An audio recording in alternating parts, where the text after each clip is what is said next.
fellow Falcoholics. What is up? Welcome to episode 257 of the Falcoholic Live. I'm your host, Kevin Knight, at Falcoholic Kevin. And as you can see, we're joined by a very, very special guest tonight. He is legendary Falcons center Todd McClure. He's at Todd McClure 62 on Twitter. And Todd, you are here as a guest, but also you've got a brand new podcast that I want to just right off the top let you tell the people about, because it sounds like a really great show.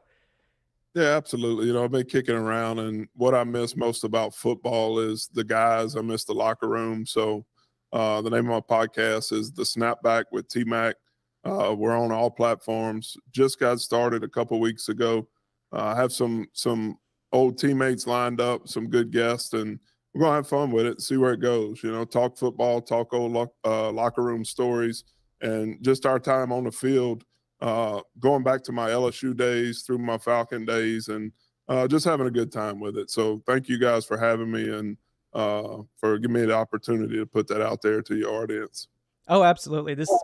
That is the exact audience that I think will most enjoy your show, because a lot of these guys are my age. You know, we have some younger fans too, but we also have some older fans that are not, have seen stuff that, I was just a child coming up when I think you started with the Falcons. So I think it will appeal to a huge swath of Falcons fans. All ages, I think, will be able to benefit, especially just hearing those stories and stuff like that. I'm really looking forward to seeing the lineup and hearing some of those. So we appreciate you doing it, and happy to amplify it out here for the people. Oh, absolutely. Thank you guys again. All right. We also have with us, to thank for this wonderful guest, Director of Guest Personnel, Evan Birchfield, at Evan Birchfield. Evan, how are we doing tonight? Good. Appreciate Todd coming on tonight. I only show up when when I can get good guests on. And I don't think I can top Todd, so it might be a while before you see me again. Hey, let's finish the episode before you say that. You might be disappointed. Oh, no. You're big expectations. Right in, don't worry. Yeah. Todd, by the way, he's not wrong. This is the first time I've seen Evan in like 4 months. Yeah. I'm trying to think the last person who came on, between Matt Bryant and then somebody else was a big gap. But Matt was awesome. Oh yeah, Matt Bryant was a lot of fun. Andre you Rison, definitely got to have him on your show. Andre Rison was definitely the most entertaining. I don't know what was going on in the background of his interview. This weekend in Detroit was the first time I got to hang with Andre a little bit. Of course, we've crossed paths, at different Falcons events, but this weekend set the suite.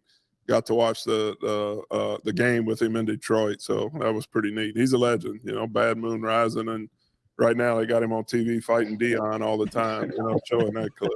Just to plug your show a little bit more, can you name drop some people you expect to come on? Yeah, absolutely. So my first guest, we're actually going to do the first real guest episode tomorrow, Tyson Clabo. He was, no Tyson, a guy that played at a high level for a long time. And we spent a lot of time together in the locker room and in the trenches. And, we still talk to this day. Right now I've got Roberto Garza lined up, Keenan Forney. And then next week, Booger McFarland, Anthony McFarland, who was actually in mine and Heidi's wedding. He was a good friend of mine, teammate at LSU.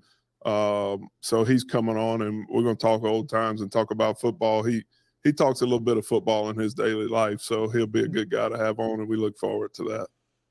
Yeah, absolutely. Keenan Forney, he for several years he was a frequent guest on here, so he's definitely a friend of the show. Yeah, for sure. He's probably been on here at least a dozen times. Yeah, so he'll fit right in. He's a great guest for sure. Really fun guy.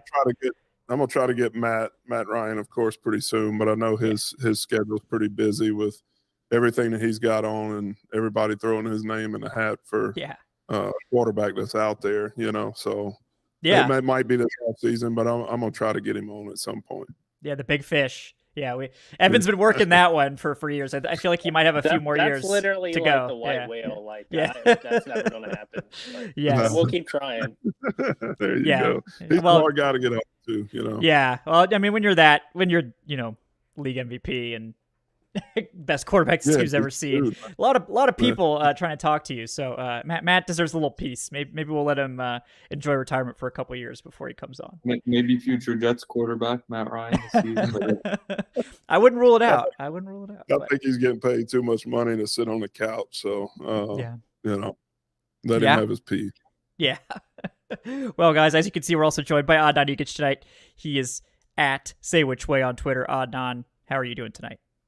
Doing very well. The nostalgia is really hitting me right now with Todd McClure, Tyson Claybo. It's really taking me back to those O-lines from 2008 through 2012, which was just, man, I wish that was still our offensive line today. But we're working our way toward there. We're working. We're getting there. We got some pieces. We got some pieces. It takes a while to replicate greatness, that's for sure. But guys, before we dive in on this episode, let me bring you word from our sponsor, betonline.ag. Folks, football is back, and BetOnline is your number one information source for all your sports wagering information. With all the up-to-minute stats, news, scores, and matchup breakdowns, you can get the latest game odds, spreads, and totals from the NFL and college football at your fingertips with BetOnline's real-time updates on statistics, news, and odds. From week 1 all the way to the college football playoff and Super Bowl, BetOnline gives you access to the best football promotions and contests available anywhere online. This game in particular, the Falcons are 3-point underdogs. I'm not going to give any advice on this one because I myself can't even figure out the way this one's going to go. Maybe after watching the show tonight, you'll have a better idea. But no matter what you want to go with, head to the website betonline.ag today or use your mobile device to get in on the action. Just remember to use our promo code BELIEVE, that's BLEAV, to receive your 50% welcome bonus on your first deposit. BetOnline, where the game starts. All right. So, a lot of stuff happened this week. Obviously, Falcons got their first loss. That's never fun for fans or players to deal with. But it's sort of set off this tidal wave of criticism. And, for all of us here at the show, fans had a lot of expectations coming into this season, and I don't necessarily blame people, but it's getting a little out of hand. But I wanted to start by getting Todd's take because, Todd, you've been around several rookie quarterbacks that ended up having great careers. Obviously Matt Ryan, but I mean, it wasn't just Ryan. Like throughout your career, you mentored, I'm sure, several quarterbacks. So what is it like for an offensive line, a center in particular, because that relationship is so important? What do you do to sort of bolster a young quarterback who maybe isn't having the best start, maybe, is struggling to start? How does the offensive line and the center, what do you do in that situation? How do you bolster him? Yeah, they definitely have a unique bond, the center quarterback bond. And luckily for me and Matt, I had, of course, Michael Vick. I was still young in my career when Michael Vick got to the Falcons. So I didn't have as many gray hairs at that time, but by the time Matt Ryan got there, I understood the game, and the game had slowed down to where I knew our offense was as good as the quarterbacks did. And I think right now with the Falcons, you got Dahlman, he's still young in his career. He's trying to figure out himself as a center, and I think he's going to be a great player. He's got a great background. I got a chance to talk to him this offseason. He has the right mental approach, but you have two young guys, a young center, you have a young quarterback, and they're kind of growing in their game together. With Matt early, I understood our offense, and I understood where he needed help. And, I had a guy that I mentioned earlier, Tyson Claybo, was there too. And a young quarterback is able to be comfortable when you have guys around him that understand the game. And I think right now they're trying to gel as a group. And he's got to get there. The running game, I think, is the biggest key to this Falcons team. We have to get the running game going. It's going to take pressure off of Ritter. It's going to take pressure off of our offensive line. And it's just going to help this team be successful because I think our defense played good enough football last weekend to win that football game. Yeah, I think you're absolutely right. Yeah. And it's been kind of shocking because I think expectations for the defense were tempered, even though I think we all really liked the moves this offseason. But you got a new coordinator coming in, a new scheme to some extent coming in. I think we all figured it would take a little while for those pieces to gel. Instead, the defense has really come together quickly. In fact, they've, I think, blown all expectations out the door so far. They're top 7 defense in a lot of statistics, 7th in scoring, 7th in passing. They're about middle of the pack in rushing, but 2 of the 3 games they've been really good against the run. The first game, obviously, they allowed 150 yards to the Panthers. That seems like might end up being an outlier. But how impressed are you with the defense coming together like super well to start the season? Yeah, I'm really impressed. Like I said, last weekend, I really felt like they played good enough for us to win. You know, we were down 13-3 at one point. It felt like it was 30-3. But we had opportunities. We missed the field goal right there. It would have put us at 13-6, and we were right in it. I know, and we keep going back, but you talk about our defense when Matt Ryan was a rookie. We had some dudes on that defensive side. We had John Abraham, Keith Brooking, Lawyer Malloy was a safety. Our defense was pretty dang good when Matt was a young quarterback. And I think if our defense can keep playing at the level they're playing at, get a little bit more pressure, you know, on third down in the passing game. We have to get more pressure on the quarterback, but just keep doing what you're doing. Because if you can hold a team, Detroit's got a good offense. If you can hold them to that type of points, you should win some football games. Yeah, no arguments here. Yeah. Evan, Adnan, I don't want to hog all the questions right off the top if you guys got stuff for Todd as well. I was just wondering, so you mentioned Drew Dahlman a little bit. Have you gotten a chance to talk to him? Have you gotten a chance to mentor him at all? Like, what's your opinion on him as the Falcons center moving forward? You know, I think Dahlman, I think he's a guy that can grow into that position, and he could be a good player for a long time. Like I talked about earlier, what's crazy is his dad actually was an assistant O-line coach here in Atlanta, you know. So I spent some time with his dad, and, of course, he played in San Francisco. So to me, a guy that grows up with a dad as a coach understands the game, respects the game, and he puts in the time. You know, I think I could look back to earlier in my career, and people were probably saying some of the same things about me that they're saying about him now. But I think in, 5-6 years, you're going to look up and say, man, we had a pretty good guy that was snapping the ball to our quarterback here in Atlanta. So I think, guys, the fans need to be patient with him, and I think he's going to be a really good player for this franchise. Yeah, big fan of Drew Dahlman, and I was one of his bigger critics, and I thought the team might just make moves to draft another center to challenge him, but I think Arthur Smith made the right call sticking with Dahlman. You can see the growth that he's had so far this year. I think he started really strong last week. The whole offensive line struggled, so I'm not really pointing fingers at anyone in particular for that. But I think Arthur Smith proved himself right, that they were right to have total confidence in Dahlman going into the season and instead go with the rookie Matthew Bergeron. He's obviously only played a couple of games at the NFL level at this point, but what do you think about Bergeron moving from tackle to guard? That's not as easy as people think. And how do you think he's handled his baptism by fire to the NFL? Yeah, he's definitely been baptized by fire. And, I've played next to some guys that were rookies young in this league as offensive linemen. I'll tell you, being a rookie on the offensive line with some of those freaks that you play against, it's not fair. You have so much you have to learn about game speed and techniques, and you get in a hostile environment like Detroit, because it was loud Sunday in Detroit. Those things everything's happening so fast, and you don't really hone in on your technique that you've been working on. But I love Bergeron. I got a chance to go up to Atlanta and talk to him, have dinner with him this offseason. Great kid, athletic. I like the way he moves, so I think he's going to be fine. He's going to get baptized a little bit this year, and he's going to have some games where you don't play so well, but hopefully he'll learn from them. I mean, look at the guy that was lining up across from him on third down. That's a pretty good pass rusher. He'll be better next time he plays him. Yeah.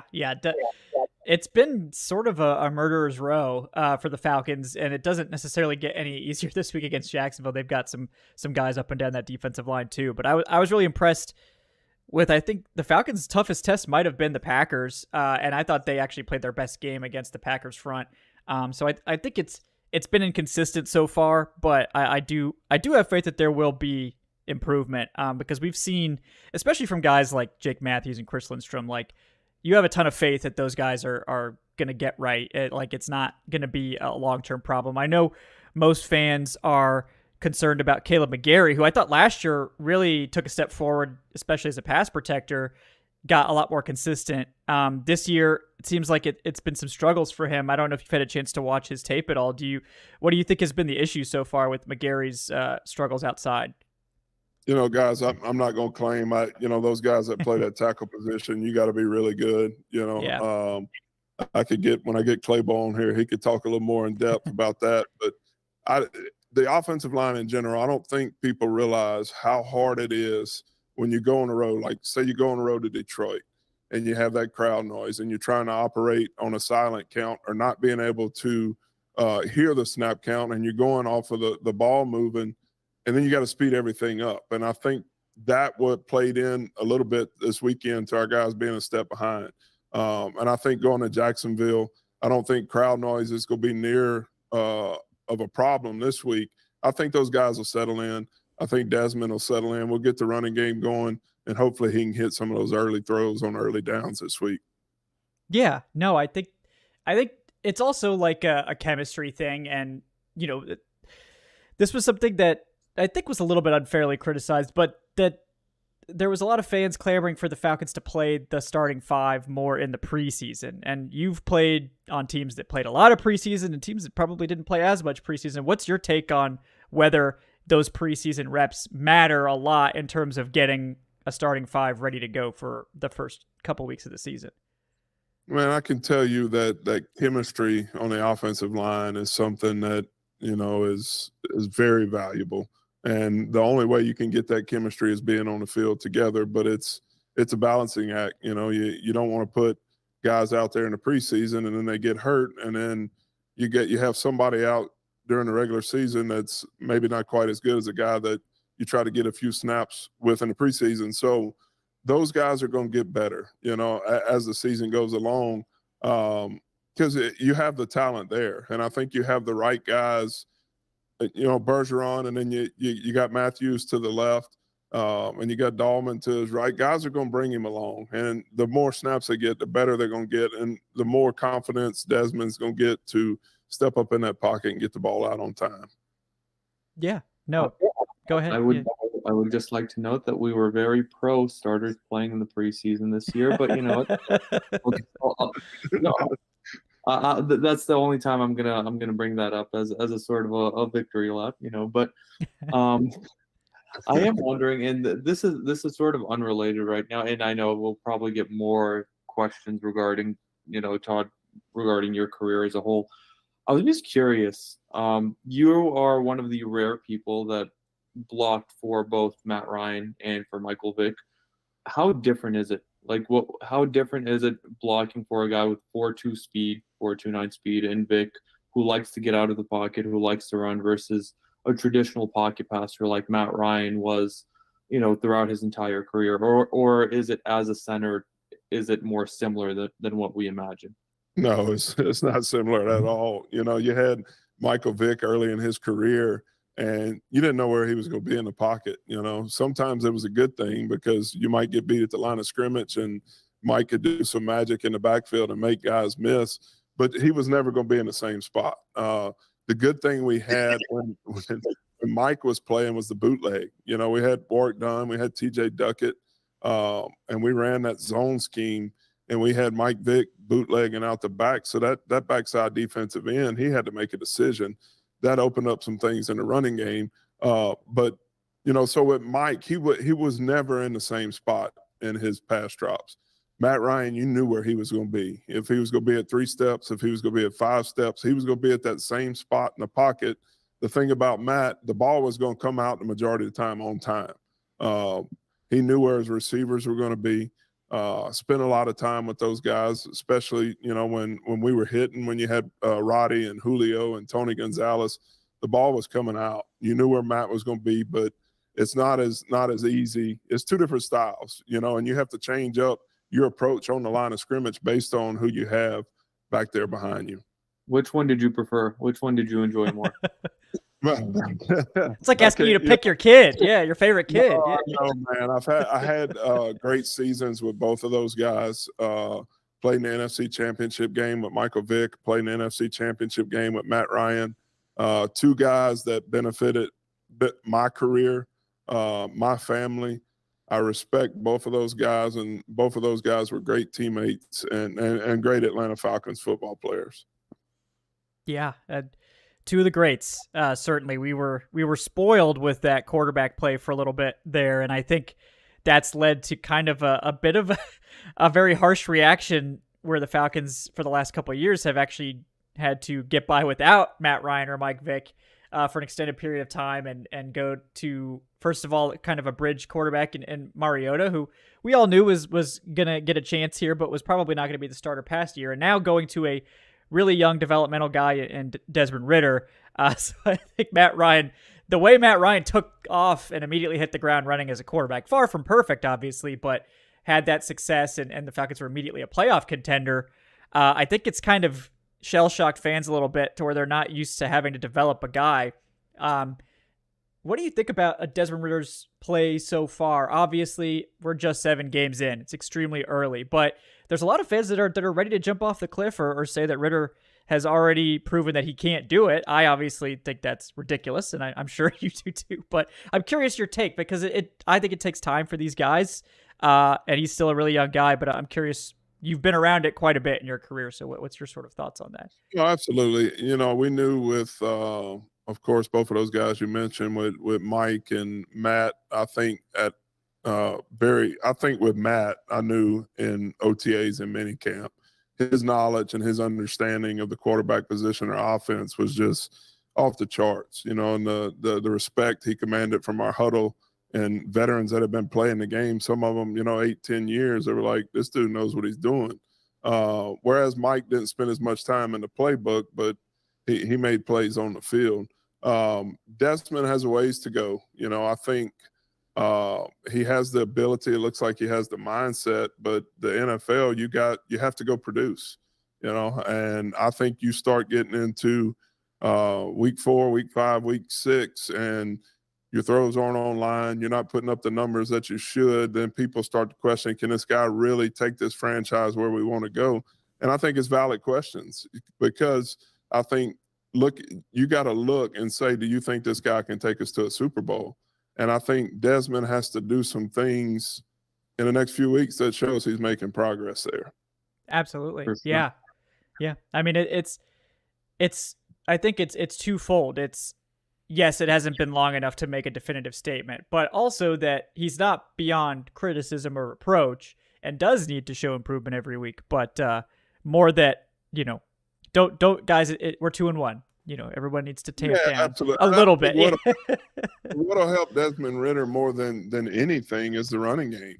And I know, like, Detroit stacked the box. They're not going to let us beat us with the running game. They're going to make us beat them in the passing game. And until Desmond and those receivers show that, you're going to take that safety out the box and you're going to go cover with him, teams are going to keep stacking the box. But I think you have to be hard-headed with the running game and go establish a run.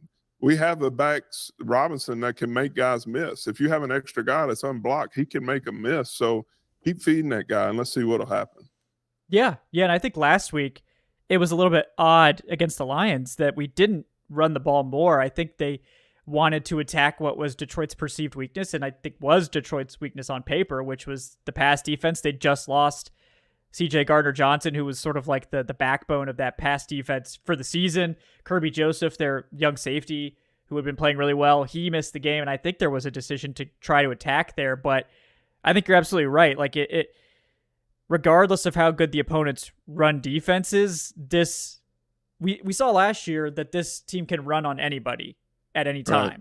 If they stick to it, if they're consistent. The Falcons faced the highest number of stacked boxes by a wide margin last year, and they had the most success against stacked boxes of any team in the NFL. And it sounds like you agree that teams are going to stack the box, and the Falcons do have to improve the passing game, but they should commit to continuing to pound the rock because they have first of all, the guys up front, but also the backs to be able to do that. Yeah, absolutely. And I think, some of my best memories were with Alex Gibbs, and Alex Gibbs was a guru of run blocking. And every week we went in and we knew that teams were going to have an extra safety. There was going to be an extra guy in the box, sometimes two, because they knew we were going to come run the ball. But Alex was really good at scheming, and our running backs knew who that unblocked guy was going to be. So everything up front to the second level, we took the angles on guys, and the running back knew if I get to this hole, I know where that unblocked guy is coming from. And I think there's some things that they have to get on the same page and just go establish some dominance in the running game. Yeah, that's one thing I've really enjoyed after a lot of years of watching like Dirk Cutter's offenses, which were definitely fun to watch in the passing game, but the Falcons really struggled to run the ball from 2018 through 2020. So that's one thing I've really enjoyed about watching Arthur Smith is kind of getting back to that early Matt Ryan era, Mike Vick era dominance on the ground. It's fun to watch. I mean, I think everyone these days is sort of obsessed with the passing game, and it's flashy, it's fun, but I just love watching like what we saw week 1, what we saw a little bit in week 2, which was the Falcons just pounding the rock every play, just grinding down. I know last year against the Browns in 2022, they had that drive where I think it was like 14 straight runs to score a touchdown. Where there was like, that is art. Yeah, that is art right there. But at the same time, you're dead, but you just feel like you just imposed your will on the defense and just broke their soul. You know, that's some of the feelings that I miss in that game. And, you know, I think our running game is going to get going, and I'm excited. And I'm hoping that they'll show up Sunday morning and in Andy's room, like we talked about earlier, and get that run game going, huh? Yes. Shout out to Disney Plus. Yeah. Did you enjoy run blocking more so than pass blocking, or was it about even for you? No, I did. I enjoyed run blocking. To me, like I just talked about, when you're successful with the run and you're hitting 5, 10, 15 yards a shot, it's demoralizing to a defense. And when a defensive line knows that they can pin their ears back and go rush the passer, that's what they all want to do. Nobody wants to stop the run. I mean, they do it. They get paid. There's guys that do it, but they get their glory by rushing the passer. And you had to be good. You had to be balanced. But if you told me or you asked me which one I like more, it was definitely running the football. Yeah. It's got to be fun too. Like I can only imagine how much shit gets talked, you know, in the trenches of the offensive defensive line. And then, like, you know, toward the end of the game when you're just sort of, like you said, imposing your will, I'm sure that's a different feeling. And I'm sure that the shit talking from the defensive line sort of gets less and less if you're more and more successful with run blocking. No, it definitely does. And look back to the days on the field where we had the nasty boys with Harvey Dahl and Sam Baker and Justin Blaylock, Tyson Clabo. Early in the game, there was so much trash talking going on because of how we played. You know, we were going, if you were standing around a pile, Harvey Dahl was going to come flying in like Macho Man, you know, and eliminate you. And we were going to cut your knees. So I think defensive linemen felt like they could intimidate us by talking trash early, but that didn't do anything but got Tyson Clabo and Harvey Dahl more angry. And by the end of the game, it starts to die down. You know, we've had Warren Sapp was the world's worst. If you let him get going, his trash talking, especially to a young guy, it would take – I've seen him take some of our young guys out the game because he did not stop.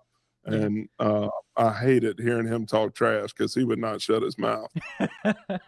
That tracks very much with what I would expect from Warren Sapp, actually. So I'm glad to have that confirmed. Well, Evan, before I get to some fan questions and we start talking about this Jaguars game, did you have anything you wanted to ask? Yeah, I mean, I have a lot of questions, but the one I really want to know is how it felt going into the Ring of Honor finally and going in as a 12th member. So, I mean, only 12 people out of what I don't know what it is now, but being around since 1966, like being literally top 12 in the eyes of the franchise, like how did that feel? Man, I'm getting chills now. It's I still have to pinch myself sometimes, and when I really think about the magnitude of it, and you know, the franchise being around since the 60s. I grew up a sports fan. You know, we go watch the Houston Astros, baseball fan, you know, watch the Houston Astros. And I still, to this day, I watch the pro game like I'm a kid, you know, just the excitement I get. And when I see guys that are playing this game, I still look at it like I'm a fan. And to be able to say that, like you just mentioned, you know, 12 guys in the history of that franchise, it was a, you know, a major sports franchise as a kid that I grew up watching and admiring these guys is pretty special. And I think with my teammates and my family members along the way, there are so many people that have, I have a special bond with that helped me get to that point. So, and that's part of what you guys talked about earlier, the Snapback with T-Mac, my podcast. I want to bring all that out. I'm not a guy that I don't sit around here, my wife and kids could tell you and just tell old stories. I'm not that kind of guy. So I think this will give the opportunity for people even that are close to me to hear things that they've never heard before. So I look forward to doing that. And to be in the Ring of Honor of the Atlanta Falcons, your original question, it's just unbelievable to me. Very cool. Yeah, I'm excited. Yeah, because sometimes it's like somebody's got to get you talking, and then Right. It starts flowing. But it just you're not that type that's just like, oh, let me tell you about this crazy thing that happened. Just Absolutely. unprompted. Yeah, it's far too humble for that, I'm sure. You seem like a very humble guy, to be completely honest. So I do have a second question. yeah, go for it. It's not even really so much a question, but so you pretty much spent your whole life in Louisiana. Was there any Saints influence in your life early on? Like, did you have a favorite? I get that question a good bit, and I still, from some of my good buddies, they ask me all the time because I hate the Saints. You're a Falcon. Yes. Preach. You do not like the Saints. There's Yeah. nothing about them. Their colors are ugly. Their city's terrible. He's on the right show. Fully agree. Fully agree. This is what we say literally every week. Yeah. No, but for me, I was, and people don't believe this, but it's the honest truth. And you can ask my dad; he'll tell you the same thing. We were Houston Astro fans. We were LSU Tiger fans. If the Saints were on, which they'd be on Sundays, we'd watch it. But we were never huge New Orleans Saints fans. And I guess the good Lord knew that we were going to be Falcons. And, he didn't want to make us Saints fans because what Lord would make you want to like the Saints? I think those were the paper bag days anyways. Yeah. They really weren't even competitive until you got in the league. So I guess it didn't matter. No, and I know y'all hear it. I get tired of hearing it 28-3 and, look at our ring. They got one ring with Drew Brees and Trying to get a ring yet. We got to get one because Did it feel different when you played them? Oh, it was. How was the rivalry for you? It was elevated, especially when we came here to Louisiana, to play in the Superdome, because I would have more family members and friends and old teammates that played with me in high school and college that would be there. I would say I played at a little different level. Didn't want to be embarrassed in the home state. And I think if you watch a lot of guys around the NFL, when they go back home, they're playing at a little different speed. It just means more. And I knew I didn't want to hear it from all the Saints fans if we lost. And I think when I was playing, they probably got our number more than we got theirs. But it was some heated matchups. And no matter how good we were or how good they were in the season, that game was always tough, and it was going to always be a battle. Yeah. I mean, I think a lot of fans sort of ignore the NFC South for whatever reason, but I think the Falcons Saints rivalry, even for people that aren't involved, it's the games are always good. Like, they're just always great games. They're spirited. They're nasty sometimes. Like, there's just a lot of jawing back and forth. Everyone's going hard. Like, I think more fans need to appreciate the Falcons Saints rivalry as like one of the top rivalries in the league. Oh, absolutely. It's a great one. And, like I said, you can't love the Falcons and love the Saints at the same time. It's one or the other, and I hate them. Good. Correct answer. You passed the test. We know it's the real Todd McClure at this point. So. That's right. All right, we got right there. Yes, exactly. Well, we'll get to some. We do have some fan comments. We got Moonstar with the $10 donation. Thank you so much, Moonstar. Appreciate that, man. He says, "Let's enjoy the ride on this roller coaster this year. Every team in the NFL is good. Some weeks they will have your number, folks. We're 2-1. We have time to bounce back. Yes, we do." And that's another thing I wanted to mention and to get Todd's thought on, because you're down 2-1. You've lost your first game. As a player, is there, like, when you lose your first game, whether it's week 1, week 2, week 3, whenever, is there sort of an energy in the locker room like, okay, now we got to bounce back? Like, this is like, is there an additional energy and buzz from getting that first loss and really wanting to right the ship?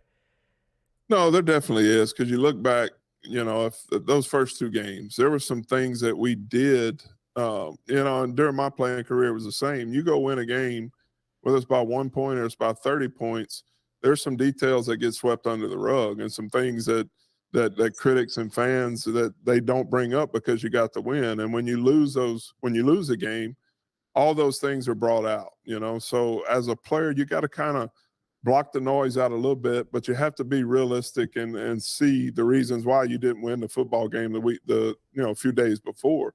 So there definitely is an energy that, you got to pay attention to the little details to not let that happen again. But like you look around the NFC South, Carolina, I think that they'll be in the bottom. Everybody else is 2-1.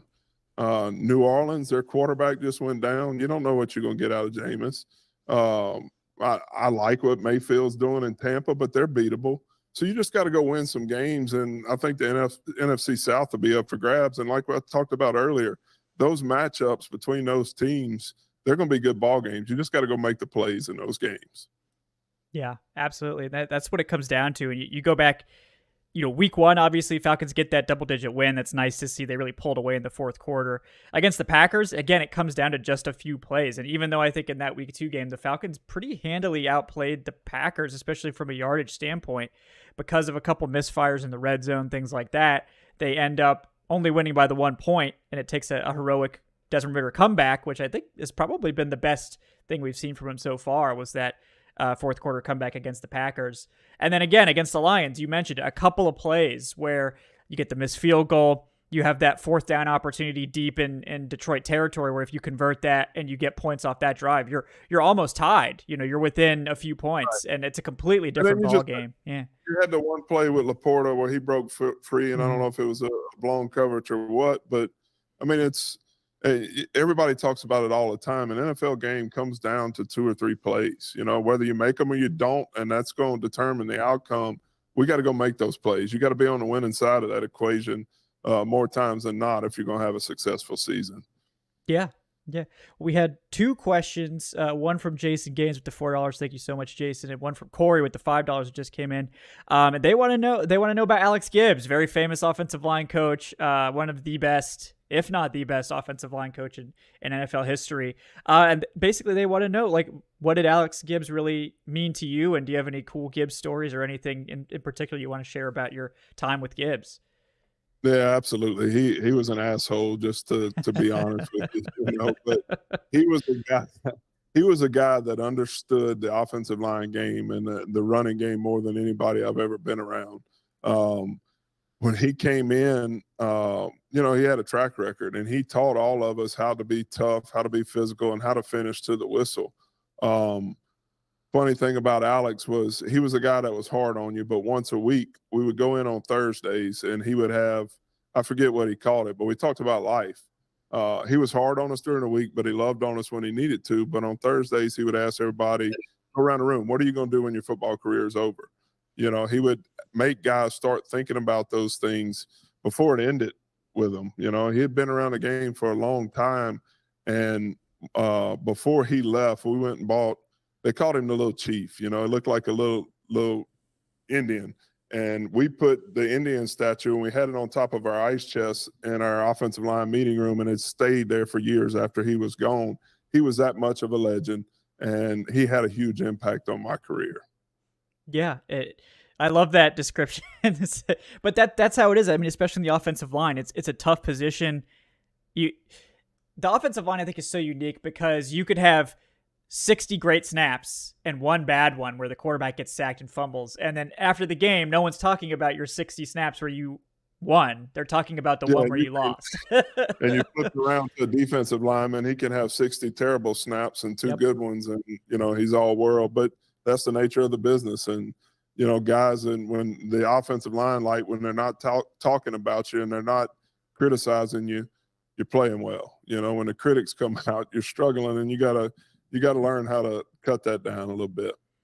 Yeah, absolutely. That's a cool story. Appreciate that. We got another one from Jason Gaines here. He says, Todd, what did you think when Ndamukong Suh called the Falcons O-line dirty in 2011? I know you touched on that a little bit. And how challenging was it for you during your career to block all those different tackles? Guys like, obviously you mentioned Sapp, Sue, Leroy Glover, Chris Jenkins, guys like that. Yeah, Sue, I couldn't stand him in his career, and I think he matured a little bit late. But I'll take him every Sunday of the week, line him up across me. He's going to go hard for 3 plays, and he's going to take the rest of the game off. So give me Sue all day long. Guys that I hated playing against were like Kyle Williams with Buffalo. Kelly Gregg was a little small nose guard that played with Baltimore's ferocious defense.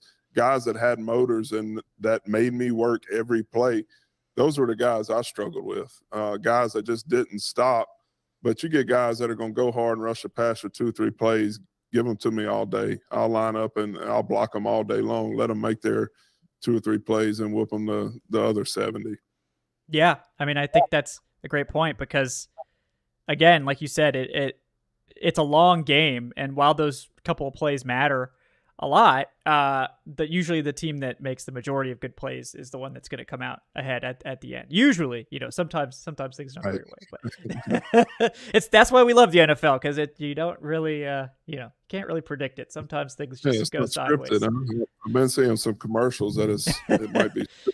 Yeah, when did you get your script before the season? Was it like, a couple weeks before? I've had people come up to me that seriously believe that. I'm like, man, you got to be kidding. I can give you some stories, but I can promise you it's not scripted. Not saying some guys might have been on the take, in the last 100 years, but the game is definitely not scripted. Yeah. And if it is scripted, then I want to talk to whoever came up with the 2016, yeah, I got words for that. Yeah. I got words for somebody that we're gonna have to get our comeuppance from that. So, but all right, we do have a question from Joe Schmo. He's wondering, Todd, in your opinion, what do you think the hardest block for a center to make is in the NFL? No, for me, that's an easy answer. When you're in the shotgun and you're running a counter play and the center has a tight shade or a tight nose guard and you got to block back on a tight nose guard, that's one of the toughest blocks because your snap's got to be on point and you have to get your hands up quick. That was one of the blocks that gave me the biggest fits. And I think if you ask any center in the league, that's probably what they're going to say. Yeah, no, that one, I never played offensive line, so I never attempted to do anything like that. But if you ask me to do more than just block the guy in front of me, it seems like that seems pretty complicated. So I can only imagine. We got Keenan Forney in the chat, by the way. He says Mud Duck. So I might want to get a delay on it. Yeah, Keenan, if you want to hop on, DM me on Twitter. I'll send you the link, bud. But Keenan, friend of the show, Keenan Forney, checking in. But yeah, Todd, I'm curious. We're going to London now. I can't remember. Were they doing any London games back when you were playing, or is that something that's happened afterwards? No, I'll tell you, when I was playing, we did 2 preseason games in Japan, which, it was neat to get out there and see a different culture, different way of life. But the whole Europe deal wasn't in. I think still at the time, beginning of my career, they were doing NFL Europe. They were sending guys over there to play in Amsterdam and play in Germany. So the NFL's attention was more there with NFL Europe than it is now. And I think it's great. You expand the brand, expand the franchise. And I know teams probably don't look forward to going over there because you have your normal work week and then you got to travel. But I think it's a neat life experience for all those guys. When else are you going to go to London? It's great, but I'm sure they'll be wore out by the time the game's over with and they get back. Yeah, that's a tough environment to go into, but Falcons do benefit from, we have a lot of these guys on here. Falcons actually have a pretty big London, UK fan base. We've definitely had Andy on the show, not from Toy Story Andy, Falcons Andy on Twitter, who's one of the Brits that loves the Falcons. And I think touching on what you said, I don't think it's going to be a home game for the Jaguars, who have played the most London games of any team, but the Falcons, I think, have a pretty healthy London fan base. And when we've seen the Falcons play teams that aren't the Jaguars, they've typically had the home field advantage in London. So definitely excited to see how that goes. But more from a matchup standpoint, The Jaguars so far, they're 1-2, which I think is kind of shocking considering what we thought going into the season. I don't know how much you've gotten to see the Jaguars this year, but how do you feel like the Falcons? What's their best path to winning that game? Is it trying to pound the rock? Is it trying to open up in the passing game? Because so far it seems like Jaguars' run defense has been their strength. Yeah, absolutely. And, in the same breath, I think, we have to go establish a run, because if you put us back in a passing situation early, that's not where we want to be. And I don't think that's where we're going to be successful. They're good against the run, but you have to have the mindset that you're going to go establish a run. And then it's going to open up things. You got to be good with play action. You got to get Ritter in situations where he's comfortable. And if you can get the running game going and Desmond can go he can go complete some passes early, confidence goes a long way with a young quarterback. And, those with our receiving core, it looked like those guys got frustrated a little bit towards the end of the game because they weren't getting the ball. And, the ball wasn't necessarily in the right spots at times, but confidence for an offense goes a long way. So we need success early in this game in Jacksonville. And then they're pressing too. They're going to go try to make some plays with their offense. And when they put the ball up in the air, we got to go create some turnovers. Bates has been good. Go get him another one, and let's keep that doubt in their mind. And we've got to be good early in this ball game. Yeah, it's definitely a situation where the Jaguars need this like bad, going down to 1-3. It's very dire when you get below 500 to that extent. Whereas the Falcons, it's a little bit easier to come up with, if you're going in needing to win because you need to win every week, but falling to 2-2, not a death sentence. Do players pay attention to the record like that? Are you guys really tracking that type of stuff and being like, okay, if we don't win this week, we're done? Or is that more just something that the fans and the analysts obsess over? No, you pay attention to it because the attention that you get. Say the Jaguars, if they go to 1-3, the media attention that's coming, it's coming. They're going to criticize everything. They're going to criticize what you ate for breakfast. So the pressure and it's there. So yeah, you look at it, and I mean, you think about this week. You look at Denver playing Chicago. You think there's some pressure there in that game? If Denver loses that game, Sean Payton's going to get more gray hairs than he has now. In the same breath, Chicago, they're taking heat from everywhere. So that game right there's a lot of pressure. But, with the Falcons, I think if we can go get to 3-1, I keep talking about confidence. It puts confidence with the guys in the locker room. It gives them confidence with their head coach. It just breeds success when you have confidence. Yeah. So I'm assuming. Go ahead. I'm assuming you guys could do no wrong in the media when you guys were 8-0 in 2012. Was that like, what was that run like? Just starting out, winning week 1, winning week 2, and then just, it just sort of kept going, and it just kept going. I know it was so fun from a fan standpoint watching that. What was that like in the locker room from a player's perspective?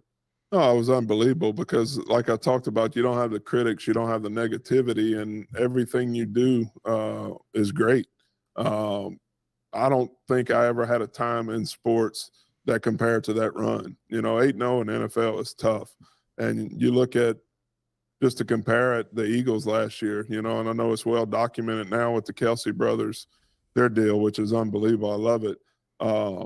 But you just start seeing Jason Kelsey talk about, well, we want another one, and it's building and building, and then they got hit in the teeth, and they had a tough loss. And, it happened to us that year also.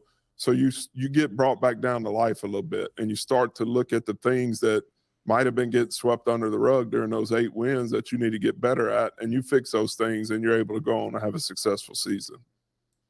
Yeah. No, yes. If I don't want to hog all the airtime. Evan, if you got more questions, Adnan, feel free. I want to give Evan a chance. He's only asked like a couple. I just like listening. Evan's itching, yeah. No, random. What? And remove the Georgia Dome from this. What was your favorite stadium you played in, and your least favorite stadium? Okay, so my favorite, I loved when we went to Seattle. Seattle was loud, but that stadium just had a different feel to it. The natural grass, the overcast. It was just a different feel to Seattle. I'm used to the muggy, boggy South, growing up playing in Death Valley here in Louisiana, and to go somewhere there where the weather's just completely different. That was one of my favorite stadiums to play in. Least favorite, there's two. I hate it coming to the Superdome, because it was always loud.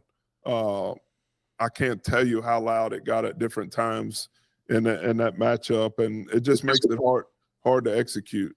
One of the worst fields I ever played on was the old Vet in Philly. That field was that old AstroTurf and was absolutely terrible. And we played there with Mike Vick. We went there and lost to those guys in an NFC championship game with Donovan McNabb and Brian Dawkins and those guys. But that field was atrocious. So Seattle and Philly and New Orleans is always dead last. Yeah, I appreciate it. What are your thoughts on the turf debate? Because I know you played on turf at the Georgia Dome for more than half the games in your career, because there is a Superdome as well. Is that something you think about as a player of, the sort of, maybe elevated injury risk? Is that something where you go out there and you're I don't want to say more apprehensive, but is that on your mind when you are playing on turf versus when it is grass? No, you don't think about it. And if you are thinking about it, then your mind's not in the right spot. I tore my ACL my rookie year. It was on grass at practice. I think sometimes that debate gets elevated, because I can remember when there were real turf fields, but the grass wasn't good enough. The sod's moving, when you have to put fresh sod out. So it goes back and forth. It goes in spurts. And, I'm not a doctor and I don't know the analytics of it, but I think that debate gets blown out of proportion. Injuries are going to happen. I think when you have injuries to high-profile guys, Aaron Rodgers, it's going to get talked about a little bit more. I preferred playing on natural grass, but I didn't think about whether I was on turf or on grass, and didn't block or didn't step any differently. Yeah. No, that makes sense. I know there's been a lot of buzz about injuries are up and all that stuff. From a player's perspective, did you feel like things were getting more frequent towards the end of your career versus the beginning, or is it just kind of it's ever present? And again, it's just one of those things that nobody really has much control over. Yeah, in football, it's a physical game. I chalk it up as, to me, there's always a debate and a balancing act between the NFL and the players union. You're always playing a little tug of war, trying to move your chess piece in the right spot. So you always got to have some kind of leverage. I think it gets blown out of proportion. Sometimes in media, you have to have stuff to talk about to get airtime. I think it's blown out of proportion. And like I said, I haven't looked at the numbers and seen them in front of me. I would rather play on natural grass, but I don't think it's that big of a deal. Gotcha. Yeah, that's sort of my take too. I think I only ever played on natural grass, but that again, it's one of them things. Like I feel like there's advantages to either one, and there's disadvantages to either one. So it's just kind of have to one of those things where it doesn't seem like they're gonna stop using turf anytime soon. In fact, it seems like more and more fields are going to the turf. So. Yeah, I am wondering, Todd, do you have any specific players who were your favorite off the field, on the field, just in your long time as an Atlanta Falcon? Who were some of your favorite teammates? No, absolutely. And you'll see, some of those, the first guys that I'm going to have on with Keenan Forney and Roberto Garza, Tyson Clabo, one of the tightest groups that we had while I was playing was with Sam Baker, Harvey Dahl, Justin Blaylock, Tyson Clabo, Will Svitek, Joe Holly was my backup then. We had a group that, on off days, I love to cook. From Louisiana, you got to know how to cook. So I'd have those guys over, and we would just hang out. We loved being with each other off the field as much as we did in the locker room. We were like brothers. And I sent those guys a message today because I want to get each of them on individually, but to have that group of guys together in a format like we're doing right now, it would be epic, because the stories that would come up from that group, some of my fondest memories of playing the game. And what I miss most about the NFL game, other than the paychecks, is the guys. You know, hanging out with those guys is truly what it was about for me. Yeah, it really seems like there was some. I mean, you were here for such a long time. So many characters came through that locker room, and you got to play against so many guys. And I'm sure some of those guys you played against, you have relationships with as well. Speaking of that, Jason Gaines asked, Todd, what did you think about when in 2009 Coach Mike Smith was about to fight Washington corner D'Angelo Hall and Laurent Landry for hitting Matt Ryan out of bounds? How did it feel playing for a coach like that? I tell you, I love Smitty. Smitty calls me just randomly from time to time. His number will pop up on the caller ID. And come to find out, you know, he does it to a lot of players that played for him. He just calls, check in on them. Smitty was a different cat. You know, he was even killed most of the time. But when you saw Smitty pissed off, he was pissed off. And for him to want to snap at D'Angelo was one of my teammates. Yeah. D'Angelo could get under, you know, the Pope skin. D'Angelo never stopped talking trash. And Smitty was a great guy. I love seeing him get fired up. I had some great guys in my career. You know, Dan Reeves, who's no longer with us, he's a legend in the game. You know, not growing up, but playing under Tom Landry, all the places he went to, and then Jim Mora, which y'all know, he came in, and I think he got the job a little early. He wasn't. You'd probably ask him now. He wasn't at the maturity spot as a coach that he wanted to be in. And then there was a guy named Petrino that, you know, nobody liked. Nobody likes him to this day. Why Texas A&M signed him, I don't know. But that was just a disaster from the word go. And then we were fortunate to get Coach Smith. Coach Smith was the last coach of my career, and had a huge impact in my life. Yeah. That does seem like such a Mike Smith thing based on all the stories, just, you know, to randomly call up all his players. Like, from everything that, you know, everyone has ever said about Coach Smith, he just seemed like the nicest guy like possible out there. So he's definitely someone I'd love to see on your show, because I feel like he's got like a lot of stories and stuff. I mean, aside from what he said, you know, like in the media, like I don't feel like I know him well enough, like based on that, because he didn't seem like he was outside like talking once he stopped coaching, you know, in Atlanta and stuff like that. So, and I think, you know, Coach Smith now, he's living in the mountains. He goes fishing 3 times a week. And y'all know this, to be an NFL coach, you get paid a lot of money. The criticism's harsh, and the pressure is unbelievable. You know, when you're winning, it's good, everything's good. But the pressure of not being successful, your team not being good, and then job security of the coaches that you've hired under you, you know, that are trusting in you to go get wins. The pressure of being an NFL head coach is big. And I think Smitty was around long enough. He wanted to enjoy. And I think some coaches right now, they coach too long. You look at, say, a Nick Saban, for instance. That's a guy that I don't think can ever hang it up. You know, that's all he's ever done. Smitty was fortunate enough to step away, enjoy the fruits of his labor a little bit, get away from that pressure and go enjoy life with his family. And I respect the hell out of that. Yeah, no, I agree. It's an underrated thing to just take a step back and say, I've done enough, you know, like I've been an NFL head coach, the most successful head coach in Falcons history. That's enough for me. Like, I actually don't need to do more. Like, that's good. It's hard. You know, and I tell y'all, talk about the guys, you miss the feeling of a big win, that locker room. You miss coming out on Monday Night Football and they introduce you from Louisiana State, Todd McClure, and the crowd goes crazy. It's like the Roman Coliseum. You can't recreate that. You know, you can't recreate that feeling. It's unreal. And, you know, when you take that away, it's hard to find that in life anywhere. And, you know, it's moments like that I look back and was like, man, it was a special ride. Yeah, no, truly once in a lifetime stuff. We were, of course, very fortunate to have you for as long as we did, all in Atlanta. Truly one of the legendary Falcons. Adnan, did you have another question? And yeah, I did. And we did have you, Todd, for 13 seasons there. We should have had you for longer. Like, I mean, just like, you know, let's just put it out there. I think we were all in agreement, the entire fan base, you know, the media, everyone, that it was a very foolish decision to not bring you back after that very successful 2012 season.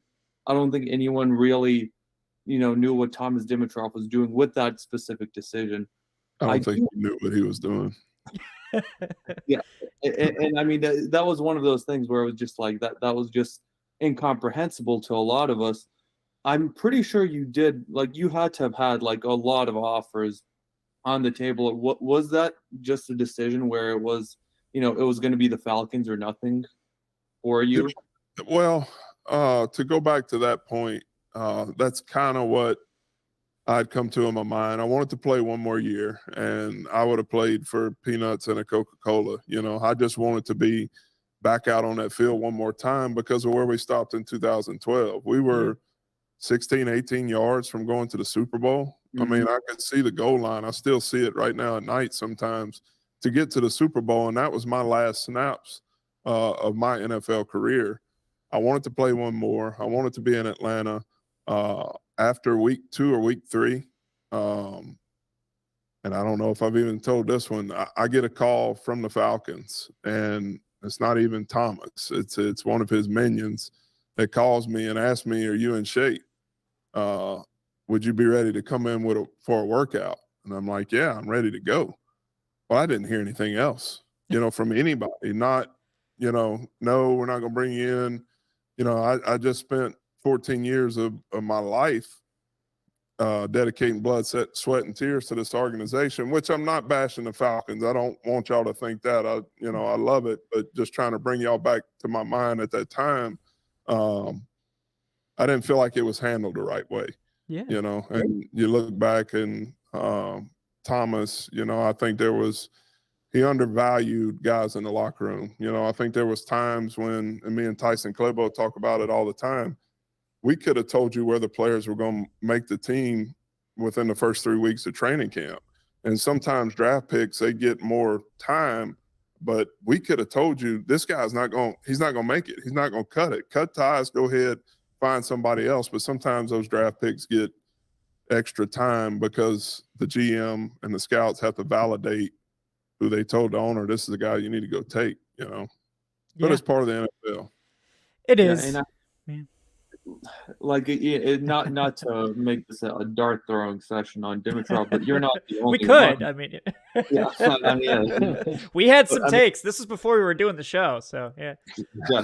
And I mean, because I mean, we talked about it with Matt Bryant as well. Like, we remember the Matt Bryant situation, and Evan was very, you know, close to that situation overall, where Matt Bryant got let go of by the Falcons for someone who was not a suitable replacement. And we saw the same thing with you.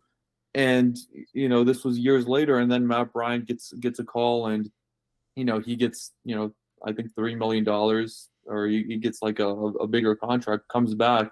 And then I still remember, like, the very, you know, patronizing, like, video of Thomas talking about, oh no, this is our plan, like, from the start, you know, this is exactly what we were, you know, hoping to do. It's like, who are you fooling right now? You know? Right. It's like, who's this video for? Matt and I have had that conversation. I think we both have Thomas at the same spot on our totem pole, because the thing that bothers me the most is you have guys like Matt, like myself, that have done so much for the franchise. It could have been handled in both our situations a little bit better, you know, out of respect. And that's the only beef I have. You know, I'm in the Atlanta Falcons Ring of Honor. It was probably best on my body that I didn't go back and play one more year, but at that time, I felt like I was capable. And the fans definitely see that too, because I mean, they saw with Matt Bryant, like, best kicker in team history, and then obviously with you, it's like there's certain players who deserve that kind of, you know, hey, this is his last ride. Like, let's give him that credit instead of just yanking the rug out from under you and being like, well, see ya. Yeah, and I think, you know, you look back to recent times and with Matt Ryan, the way deal kind of went down. And, Right. you know, it's the NFL, it's the nature of the business. But when you have a guy that has done so much for a franchise, for things to go down like that, you know, and I think for Matt, he probably felt the same way that I felt. You know, you're going to talk about Deshaun Watson, this and that. It's disrespect, you know. Yeah. So, and those things, you got to handle them. It's not easy. GMs get paid a lot of money to make big decisions, and it's easier to sit here in a recliner and talk about them. But I think when you have a guy that's poured so much into the franchise, GMs can learn to, and some GMs do, treat them with a little more respect. Yeah. And the other thing is, like, I can't speak for you, but I mean, I imagine if you did come back in 2013 and lost a competition to the young guy, you don't seem like the type of guy that would have been like, oh, I'm going to take my ball and go home. Like, I imagine you would have wanted to continue mentoring the guys around you and be a part of that team. Yeah. And I would have gladly done that if, you know, and I think that would have been, looking back at it, the smartest thing. If they wanted to give Joe Holly, Peter Kahns, I forget who it was at the time, I would have gladly been a backup and stayed there and mentored, you know, and talked them through it and helped. And I think it would have been beneficial. And then if it got to a spot where, you know, the young guy's not necessarily working out, we're going to put you back in there, I would have gladly done it, you know. But that's the past, and you know, history's been written, and it's like it is for a reason. Yeah. But I mean, I can tell you for a fact that, you know, because we are a part of the fan base, like we're in the media, but we are a part of the fan base. The fans don't take what you gave to the franchise for granted. Like not for a second. Like the fans know that you are, you know, probably I'll say the greatest center in team history. You spent, you know, 14 years in Atlanta. You are a Falcon for life. You are in the Ring of Honor, which at the very least, that is one of the ways the team sort of righted that wrong a little bit, because, you know, they did give you that honor a little bit. And, you know, it's just, it did leave a bad taste in all of our mouths, because you were really good in 2012. Like, it's not like you were falling off. It's not like you were falling off a cliff. Like, you were like a hell of a player in 2012. But, you know, if it's any consolation, the fan base appreciates you, and the fans understand, and they realize just what Todd McClure meant to the Atlanta Falcons. So no matter how it ended, you know, that at the very least, that's something that you're always going to have, you know, that's always going to be part of the legacy. Well, man, y'all didn't tell me I need to bring tissue on for the episode. You know, it means a lot, you know, because I realize as a former player, you know, what I was able to provide for my family wouldn't be possible without fans, you know, without you guys backing the franchise, loving the franchise, going to pay for season tickets and buying merchandise, and, you know, just making the Atlanta Falcons part of your life. I love you guys for that, and I really appreciate those words. Y'all don't realize how much that means to me.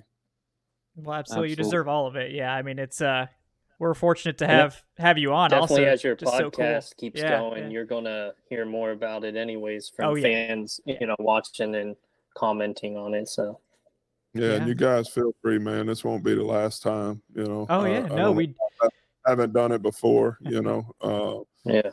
I enjoy talking football, you know. We like having repeat guests, you know. Yes, I'll be back.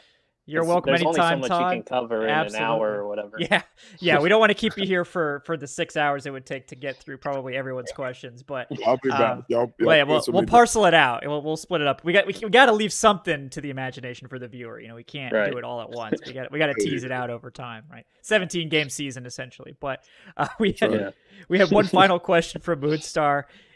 Talking about all the funny trash talk that you were mentioning, Moonstar says he heard most of the best trash talk from his drill sergeants, but he wanted to know if there were any particularly funny or creative lines of trash talk that were thrown your direction during your career.